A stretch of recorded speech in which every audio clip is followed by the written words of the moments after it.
এখন আমরা এটিএস টিভির প্রজনন মেলায়। এখানে আমার সামনে দাঁড়িয়ে রয়েছেন জয়েন্ট সেক্রেটারি অরুণ ভট্টাচার্য এবং প্রেসিডেন্ট সত্যজিৎ মজুমদার। আমরা তাদেরকে পেয়েছি এবং মেলা তৃতীয় দিনে পড়লো এবং দেখছি তৃতীয় দিনে আজকে উইকডে, কিন্তু তাও দেখছি মেলায় লোকজনের সমাগম খুব ভালোই হয়েছে। আমরা এই ব্যাপারে জানতে চাইবো বিস্তারিত, একটু যদি বলেন যে মেলার কত বছর এবং এটা যদি ডিটেলস একটু বলেন। বেঙ্গল ট্যুরিজম ফেস্টের এটা হচ্ছে 8th ইয়ার।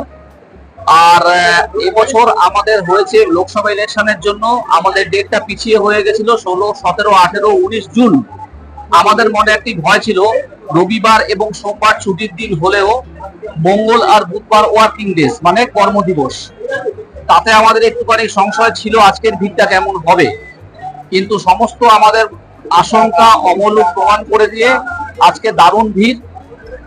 আমাদের বিভিন্ন ট্রাভেল এজেন্ট যারা পার্টিসিপেট করেছেন তারাও খুব খুশি, আপনারা কথা বলতে পারেন তাদের সঙ্গে। আমরা এটাই চেয়েছিলাম সব ধরনের ট্যুর অপারেটার্স বা ট্রাভেল এজেন্টের সঙ্গে যারা যুক্ত তারা যেন এই মেলার মাধ্যমে উপকৃত হন। আপনি প্রেসিডেন্ট হিসেবে মেলাটা কিরকম মেলা? সত্যি কথা বলতে কি, আফটার ইলেকশন মানে আমাদের যে সময়টুকু পেয়েছিলাম তাতে এই মেলাটা অর্গানাইজ করার জন্য একটু ডিফিকাল্ট হয়ে যায়। তবু সব বাধা বিপদ এড়িয়ে আমরা এই মেলাটা করতে সক্ষম হয়েছে। কিন্তু সত্যি কথা বলতে কি, এত যে রাশ হবে, ভিড় হবে, এটা আমরা ভাবতেও পারিনি। এটা সম্ভব হয়েছে যত স্টল হোল্ডার এসছে তাদের জন্য, তাদের আন্তরিক সহযোগিতায় আজকে আমরা এই সাফল্যে। আরেকটা জিনিস সেটা আমি ঘুরে মেলায় জানতে পারছি, যেমন ট্রাভেল বিজনেসম্যান যারা রয়েছে তারা যেমন রয়েছে, সাধারণ পাবলিক যেটা বলছে যে তারা, আমি এখানে নাম করতে চাইছি না, অনেক মেলা হয় কলকাতায়, বড় বড় মেলাও হয়, কিন্তু সেখানে গিয়ে তারা সেই মানে তাদের যে রিকোয়ারমেন্টটা ওটা পায় না, মানে সেখানে এত হাইফাই ব্যাপার থাকে। এটা আপনাদের মেলাতে তারা এই জিনিসটা খুঁজে পাচ্ছে, এইটা কি একটা বড় ব্যাপার নয়? এটা অবশ্যই বড় ব্যাপার। আমাদের এখানে যারা অংশগ্রহণ করেন তারা কাস্টমারের চাহিদা মতো প্যাকেজ করে দেন এবং তারা বিজনেসটাও তুলে করেন। তারা কাস্টমারকে খোলাখুলি বলেন this is economy category, this is medium class category, this is high category. এবার কাস্টমারের যেমন পছন্দ তারা তেমন ভাবে অ্যাভেল করবে। তো আপনি এই ব্যাপারে কথা বলতে পারেন। আমার বন্ধু প্রতিম, ও ত্রিপুরা থেকে এসছে, ও ভালো বলতে পারবেন। আপনি কিরকম ইয়ে করলেন মানে ফুটবল? প্রথমেই আমিও এসএসসি মেম্বার, তো আমি এসএসসি যারা কর্মকর্তা আছে সবাইকে ধন্যবাদ জানাবো। এরকম একটি ফেয়ার প্রতি বছরই অ্যারেঞ্জ করে সংস্থা। তো মেলাতে আজকে তৃতীয় দিন। তো প্রথম দিন দ্বিতীয় দিন ছুটি ছিল, গভর্নমেন্ট হলিডে ছিল, খুব ভিড় হয়েছে। কেমন বুকিং কিরকম, মানে রেসপন্স কিরকম পাচ্ছে? বুকিং হচ্ছে, টুকটাক হচ্ছে, তার থেকে বেশি কোয়ারি হচ্ছে। হ্যাঁ, কোয়ারি হচ্ছে, লোকজন আসছে, জিজ্ঞেস করছে, বুঝছে, এটাই বিরাট ব্যাপার। হ্যাঁ, যেটা আমরা আশা করেছিলাম তার থেকে বেশি পেয়েছি। ধন্যবাদ।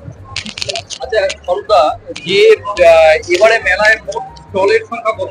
120টি প্রাইভেট স্টল আছে আর সরকারি আছে 3টি। এইবারে আরেকটা জিনিস দেখছি, গত কয়েক বছরে যেটা আপনারা করেছেন শুক্র, শনি, রবি, মানে উইকেন্ড লাস্ট 3 দিন আপনারা রাখেন। এইবারে যে ডেটটা বারগুলো রেখেছেন, টাইমটা রেখেছেন রবি, সোম, মঙ্গল, বুধ। এবার রবিবার একটা ছুটির দিন, সোমবার ঈদ গেছে, একটা ছুটির দিন গেছে। এবার বাকি আজকে তো ভালোই দেখা যাচ্ছে, আগামীকালও আশা করা যায়। এবার এই যে ডেটটা, এটা এরকম হলো কি করে? এটার অ্যাকচুয়ালি একটা ছোট্ট ইতিহাস আছে এবং সেটা খুব মজাদার ইতিহাস। আমাদের হচ্ছে হওয়ার কথা ছিল 7, 8, 9 জুন, কিন্তু লোকসভা ইলেকশন আপনারা সবাই জানেন এই কুলিয়া মনিশন কেন্দ্রে পোলিং বুথ হয়েছিল, যার ফলে ইভিএম মেশিনগুলো এখানেই ছিল, আমাদের ডেটটা দেওয়া হয়নি। এবার আমরা এর পরের ডেটগুলো চেয়েছিলাম, কোনো ডেটই পাচ্ছিলাম না। তখন আমরা পেয়ে গেলাম রবিবার, সোমবার, মঙ্গলবার এবং বুধবার পেলাম। যেহেতু আমরা উইকডেজটা পাইনি, একদিন বেশি দিয়েছি যাতে অল্প কিছু হলেও ইনপুটটা বেশি হয় আমার ট্রাভেল ভাই বন্ধুদের। যার জন্য এইবারে 4 দিন হয়েছে। 4 দিন হয়েছে, 4 দিন। আমরা শুক্র শনি ডেটটা পাইনি, নাহলে করতাম সেটা। এবং রেসপন্স যথেষ্ট ভালো জায়গায় রয়েছে। হ্যাঁ, অনেক ভালো রেসপন্স পেয়েছে এবার। গতবারের তুলনায় এবার প্রথম দুদিন যা রেসপন্স পেয়েছি, তারপরে আমাদের ট্রাভেল এজেন্সির বন্ধুরা বলছে ওরা যা বসিয়ে নিয়ে এসছে 4 দিনের জন্য, সেটা 2 দিনে শেষ হয়ে গেছে। মানে এত ফুটফলস হয়েছে দে আর ভেরি হ্যাপি এবং সবাই আপনাকে কোয়ারিজ প্রচুর লোক প্রচুর। করছে। আমি এখানে অনেকের কোয়ারি শুধু নয়, অনেক বুকিং কনফার্ম হতেও দেখলাম। আমি কনফার্ম মানে ইন্টারন্যাশনাল কিছু এয়ারলাইন কোম্পানির কয়েকজন অফিসার এসেছিলেন, আমার সাথে দেখা হয়েছে, এয়ার আরবিয়ারও একজন এসেছিলেন। তিনিও বললেন যে আমি ঘুরেছি, অনেক ট্রাভেল ফেয়ার করেছি, কিন্তু এইখানে আমি এই প্রথম এলাম আমার থেকে এসে ঘুরে আমার যেটুকু রিকোয়ারমেন্ট আমি নিয়ে চলে যাব। এবং 1.5 ঘন্টা উনি ঘুরেছেন, মানে 1.5 ঘন্টায় উনি এই রেসপন্স পাবেন। এটা তো একটা এটিএসপির বিরাট। আজকাল সবচেয়ে বড় ব্যাপার হচ্ছে, যেটা আমার মনে হয় সত্যজিৎও একমত হবেন, বাবা ট্রাভেল বন্ধুরাও একমত হবেন, এখন হচ্ছে সোশ্যাল মিডিয়ার যুগ। সোশ্যাল মিডিয়ার মধ্যে একটা এরকম লাইভ ফেয়ার সাকসেসফুলি করা একটা চ্যালেঞ্জের বিষয়। সেই ব্যাপারে এটিএসপি যথেষ্ট সাহস দেখিয়েছে এবং সাকসেসফুলও হয়েছে, আগামী দিনে এটা আরো বড় জায়গায় যাচ্ছে আশা করা যায়।